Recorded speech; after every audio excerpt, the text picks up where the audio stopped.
اعوذ باللہ من الشیطان الرجیم بسم اللہ الرحمن الرحیم۔ ناظرین و سامعین، مومنین و مومنات، مسلمین و مسلمات، میں ہوں آپ کا خدمتگار مولانا سید آصف رضا نقوی البخاری، اور آپ میرا یوٹیوب چینل دیکھ رہے ہیں ققنص اسلامی ٹی وی۔ تمام تعریفیں اللہ کے لیے مخصوص ہیں جس نے ہم سب کو عدم سے وجود بخشا ہے، اور اس نے ہمیں نیکی کی راہ پہ گامزن کیا ہے، راہ ہدایت دکھائی ہے، اور قرآن مجید کو بھیجا ہے، اس کے ساتھ معلم محمد مصطفیٰ کو بھیجا ہے۔ محمد مصطفیٰ کے بعد اللہ کا خاص لطف و کرم ہوا کہ سلسلہ امامت کو جاری و ساری کیا ہے، اور ہماری رہنمائی کے لیے ہر وقت حجت خدا کو قائم و دائم رکھا ہے۔ آج قرآن مجید کے 20ویں پارے کے اہم ترین پیغامات آپ حضرات کی سماعت کی نظر کیے جا رہے ہیں، پیش کیے جا رہے ہیں۔ یہ بہت ہی اہم پیغامات ہیں عزیزوں، اور یہ خدا کی طرف سے پیغامات ہیں، یہ الہی کتاب سے لیے گئے پیغامات ہیں، بڑے پیارے پیغامات ہیں، بہت اچھے پیغامات ہیں، ہمارے اصلاح کے لیے ہیں، ہمارے گناہوں کی بخشش کا ذریعہ ہیں، ان پہ ہم عمل کریں۔ 20ویں پارے کے عام پیغامات میں سے پہلا پیغام یہ ہے کہ خدا سے اضطرار کے ساتھ مانگو۔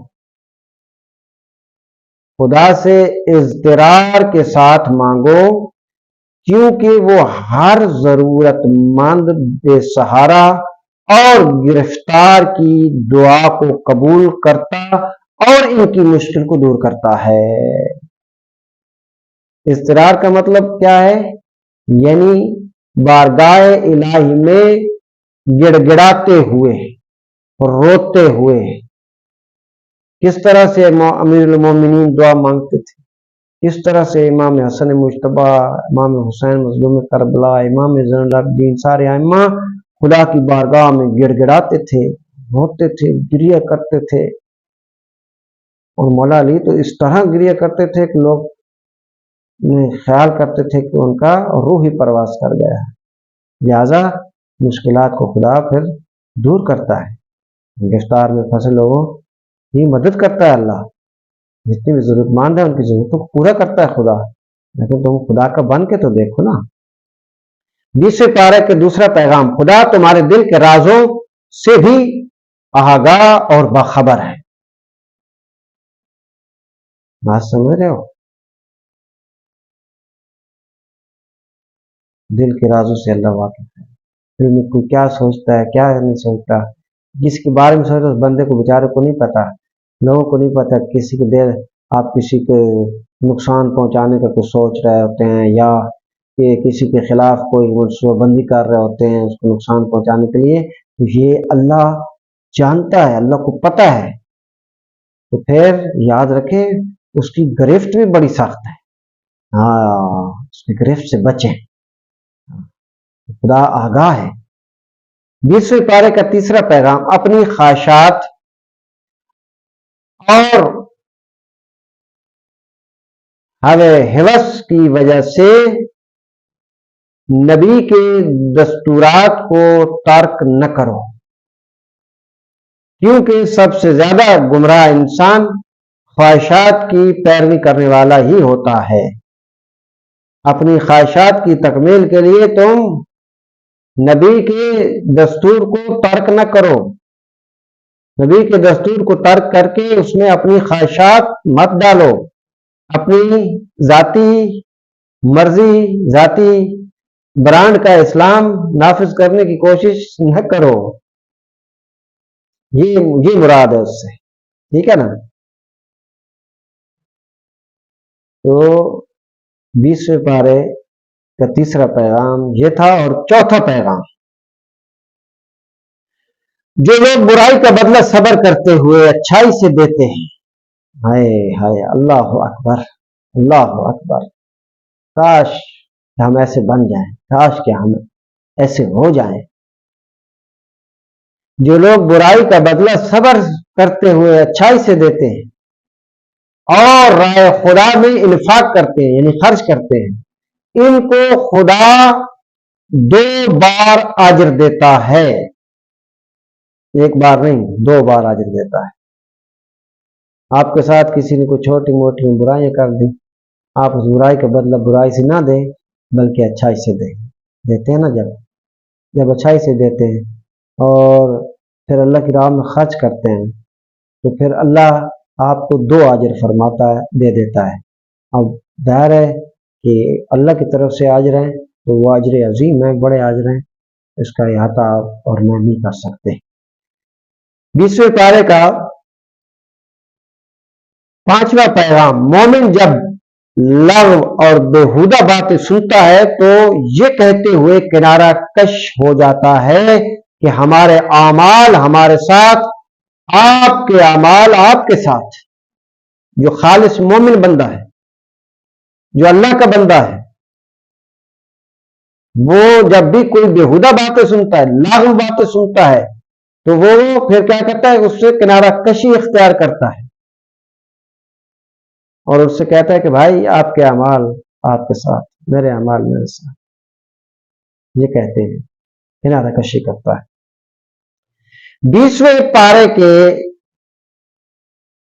کا 6واں پیغام. جب تک کسی کی بستی کے لوگ ظلم و ستم نہ کریں, جب تک کسی بستی کے لوگ ظلم و ستم نہ کریں, خدا ان کی بستی کو عذاب سے ویران نہیں کرتا. دیکھیں نا, بہت ساری چیزیں ہیں, ان میں سے ظلم ایک ایسی چیز ہے کہ جب آپ کرتے ہیں نا تو پھر بستیاں ویران ہو جاتی ہیں, ملک ویران ہو جاتے ہیں, گھر ویران ہو جاتے ہیں, تباہ و برباد ہو جاتے ہیں. تو یہ عذاب ہی تو ہے. پاکستان کے اندر کتنا ظلم ہو رہا ہے, کس قدر ظلم ہو رہا ہے, کس انداز الگ الگ ہیں, ظلم بہت ہے, تو اس لیے ویران ہے نا اس وقت, آپ دیکھ رہے ہیں. 20ویں پارے کا 7واں پیغام. ایمان کے ہر دعوے دار سے امتحان لیا جائے گا. جو ایمان کا دعویٰ کرتا ہے تو میں ایمان رکھتا ہوں, ایمان لے آیا ہوں ان چیزوں پہ, تو پھر ظاہر ہے کہ امتحان بھی لیا جائے گا. 20ویں پارے کا 8واں پیغام. ہر حال میں ماں باپ کے ساتھ نیکی کرو اور نافرمانی خدا کو چھوڑتے ہوئے ان کے ہر امر کی اطاعت کرو. یعنی خدا اس میں یہ پیغام دے رہا ہے کہ ہر حال میں ماں باپ کے ساتھ نیکی کرو, لیکن اگر ماں باپ اللہ کی نافرمانی کے لیے کہیں تو پھر ان کی یہ بات نہیں مانی جائے گی. وہ ان کی اس بات میں فرما برداری نہ کریں بلکہ یہ بات ان کی رد کر دی جائے گی. اللہ کی نافرمانی نہیں کر سکتے. اگر کوئی ماں باپ بھی کہے تو اللہ کی نافرمانی نہیں کی جا سکتی. ٹھیک ہے نا, یہی پیغام ہے اس میں کہ پھر سماعت فرمائیے کہ ہر حال میں ماں باپ کے ساتھ نیکی کرو, اور آگے فرمایا کہ اور نافرمانی خدا کو چھوڑتے ہوئے, یعنی جب وہ اللہ کی نافرمانی کے لیے کہیں تو پھر یہ بات ان کی مت مانو, یہ مراد ہے. ان کے ہر امر کی اطاعت کرو. پھر سارے جتنے بھی امر ہیں نا, بس اس میں ایک خدا کی نافرمانی نہ ہو, اس کے علاوہ جتنے امر ہیں ان تمام اوامر میں ان کی اطاعت کرو, ان کی بات کو مانو. 20ویں پارے کا 9واں اور آخری پیغام. غیر خدا کو اپنا دوست یا ولی یا سرپرست بنانا اس مکڑی جیسا ہے کہ جو اپنا گھر تو بنا لیتی ہے مگر سب سے کمزور گھر اسی کا ہوتا ہے. سب سے کمزور گھر مکڑی کا ہے. تو اگر تم غیر خدا کو اپنا دوست بناؤ گے یا ولی بناؤ گے یا سرپرست بناؤ گے تو ایک مکڑی کا جالا ہوگا. ٹھیک ہے نا, وہ ایک مکڑی کا جالا ہوگا, اور وہ جیسے وہ اپنا گھر تو بنا لیتی ہے مگر سب سے کمزور گھر اسی کا ہوتا ہے کہ اگر اسے کوئی ذرا سا تنکا بھی پھیرا جائے تو وہ گھر ٹوٹ جاتا ہے. اس لیے اللہ کے سوا کوئی بہترین تمہارا دوست نہیں ہے, اللہ کے رسول کے سوا دوست نہیں. اس کے بھیجے ہوئے منصوص من اللہ آئمہ معصومین علیہم السلام تمہارے دوست ہیں کہ جو تمہیں رائے ہدایت دیتے ہیں اور ہدایت کی طرف جو رہنمائی کرتے ہیں. تو یہ کائنات کے اندر ان کو بھیجا اسی لیے گیا ہے کہ وہ بندوں کی ہدایت کرے، رہنمائی کریں، ان کو خدا کی تعلیمات، خدا کے دین کی تعلیمات دیں، بندے گناہوں سے بچ جائیں تاکہ وہ اللہ کے خالص بندے بن جائیں. ماہ سیام میں یہ دعا ضرور مانگیں کہ اللہ مجھے یعنی ہم سب کو اپنا بنا. ہمیں یہ اتنی خواہشات اور آرزوئیں جو بڑھ گئی ہیں اس پہ کنٹرول کرنے کی ہمیں طاقت دے، توفیق دے. اللہ کے سامنے گڑ گڑائیں، روئیں، دعائیں مانگیں. یہ دعاؤں کا مہینہ ہے. السلام علیکم. اگر آپ ہمارے لیٹسٹ ویڈیوز کے بارے میں جاننا چاہتے ہیں تو ہمارے چینل کو سبسکرائب کریں اور بیل آئیکن کو پریس کریں.